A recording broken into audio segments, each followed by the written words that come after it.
Mungkin di luar sana ada ramai bapa yang tidak bertanggungjawab mengabaikan peranan mereka kepada keluarga, dan mungkin mereka itu adalah bapa-bapa yang dimaksudkan oleh khatib di dalam khutbah semalam. Tetapi bagi para bapa yang berusaha bersungguh-sungguh, rumusan akhir khutbah itu berat untuk diproses kerana di hujungnya khatib menekankan tentang tindakan anak-anak membuat jenayah kesalahan, seorang hafiz Al-Quran terjebak dalam penyalahgunaan dadah dan segala macam tingkah laku yang tak betul ini, dan anak itu bila ditanya kenapa dia boleh sampai jadi macam tu, dia mengatakan bahawa dia tertekan dengan bapanya.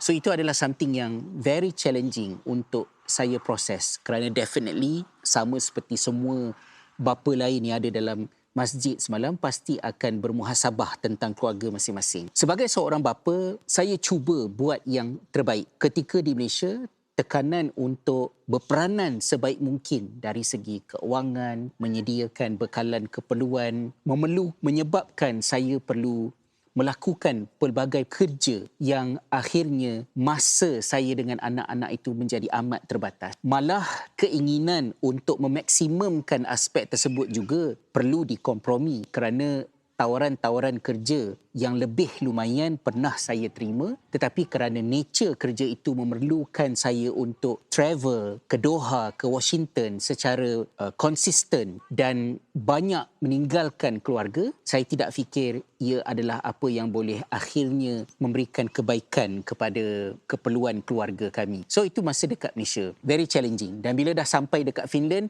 barulah saya sedar betapa at least dalam persepsi anak-anak, mereka kata akhirnya ketika kami berada di Finland, barulah mereka dapat lebih banyak melihat saya. Dan ketika berada di Finland, dengan ilmu yang saya belajar, ilmu agama disambung dengan ilmu di dalam social sciences dalam bidang sejarah, kemudian ketika di Finland, saya menuntut ilmu berkaitan dengan sains pembelajaran, saya berusaha sedaya mungkin untuk memastikan apa yang saya lakukan dalam konteks pendidikan anak-anak adalah evidence-based, realistik dan future proof. Artinya, benda-benda yang saya belajar tentang bagaimanakah cara kanak-kanak belajar, cara kanak-kanak berfikir, tentang Erik Erikson, psychosocial development, di peringkat umur tertentu apa yang mereka belajar, saya gunakan benda itu bukan untuk semata-mata akademik, tetapi juga saya gunakan untuk inform diri saya supaya pendekatan saya dalam mendidik anak-anak itu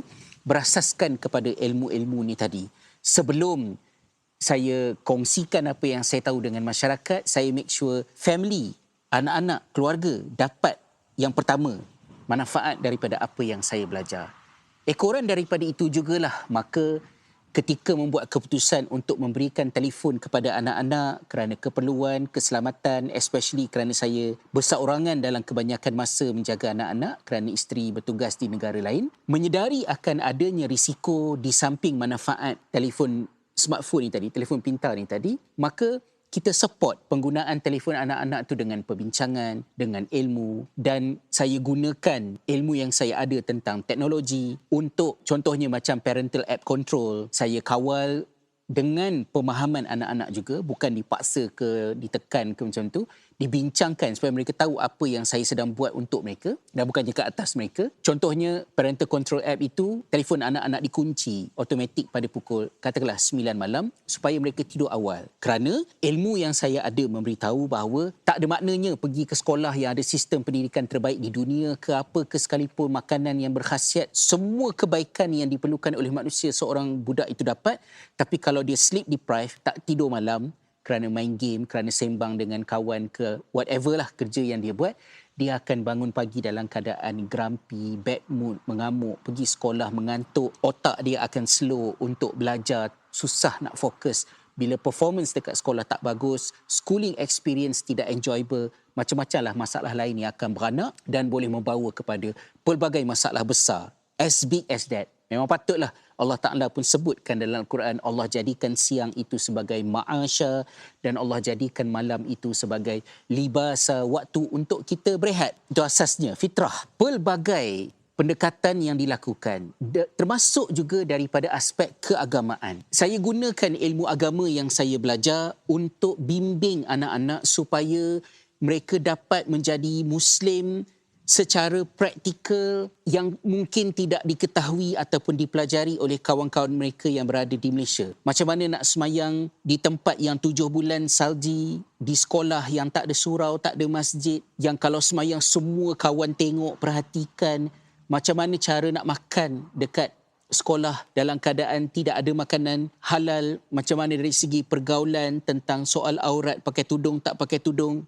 Akidah, bila kawan-kawan kata agama Tuhan ni adalah benda yang mengarut, macam mana mereka nak deal dengan benda-benda tu. Saya bincang dengan anak-anak dan menggunakan segala yang saya tahu tentang fiqh, tentang akidah, tentang falsafah, tentang sejarah perkembangan, ideologi, pemikiran, konsep daripada sejarah medieval Eropah, modern Eropah, support anak-anak supaya mereka dapat apa yang mungkin majoriti anak lain tak dapat daripada seorang bapa.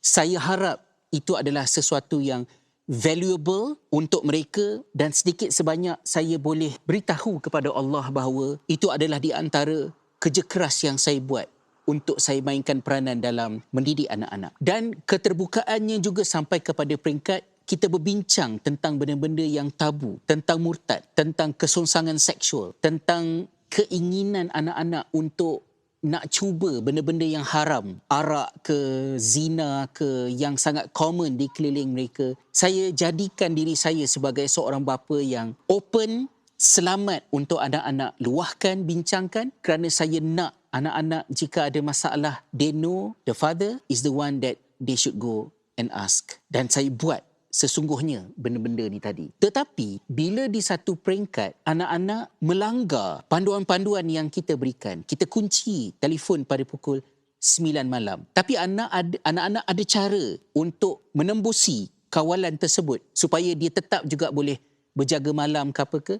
Saya tahu, saya boleh nampak dekat telefon apa semua. Sekali-sekala saya tegur, sekali-sekala berperang, sekali-sekala saya cabut wifi, dan bila cabut wifi meletup, jadi bergaduh. Sekiranya anak secara konsisten melawan dan nak buat juga benda-benda yang tak sepatutnya dibuat, apakah ia masih merupakan rumusan akhirnya tetap kesalahan ke atas seorang bapa? Jadi akhirnya, terutamanya bila anak-anak itu sudah akil baligh, sudah mukallaf, dia kena belajar untuk deal dengan consequences atas pilihannya sendiri. Blaming parents is a dead end. Bukan satu benda yang semudah itu untuk berlaku. Pada masa ini, ibu bapa berperang dengan pelbagai pengaruh perkara lain yang cuba untuk shape anak-anak kita sehingga akhirnya DNA anak kita sahajalah yang genuinely daripada kita. Tetapi hal-hal yang lain, wallahu a'lam. Sebab itu saya katakan bahawa saya tidak khawatir dengan ancaman dakwah agama lain ke terhadap anak-anak ke. Not really. Sebab garisan pemisah di antara apakah yang Islam dan apakah yang tidak Islam dalam isu berkenaan adalah jelas. Tetapi kebimbangan besar saya ialah apabila software anak-anak rosak, iaitu cara mereka mempercayai sesuatu, cara mereka berfikir tentang sesuatu, cara mereka menilai tentang sesuatu. Iaitulah 3 perkara yang kata Said Qutb dalam tafsir fi Zilal Quran, inilah yang dijaga oleh surah Al-Kahfi, yang kerana itu Nabi SAW menyatakan bahawa surah Al-Kahfi itu berperanan menjadi pelindung bagi orang-orang yang beriman daripada fitnah Dajjal. Tapi bila anak-anak memilih jalan yang salah, mengabaikan nasihat ibu bapa, berkelakuan biadab terhadap ibu bapa, itu bukan salah ibu bapa. Tapi tak kisahlah salah siapa pun, yang penting ibu bapa, khususnya para bapa, jangan putus asa, teruskan berdoa, support each other, dan kita teruslah menyayangi anak kita semasa mereka sedang melakukan perkara-perkara yang menyakiti kita, kerana kita perlu setia berpegang dengan perjanjian kita dengan Allah bahawa mereka adalah amanah kita dan rumah perlu kekal sebagai tempat akhirnya anak-anak pulang selepas hilang dalam perjalanan hidup. Wallahualam. Nak hujan, kena balik. Assalamualaikum warahmatullahi wabarakatuh.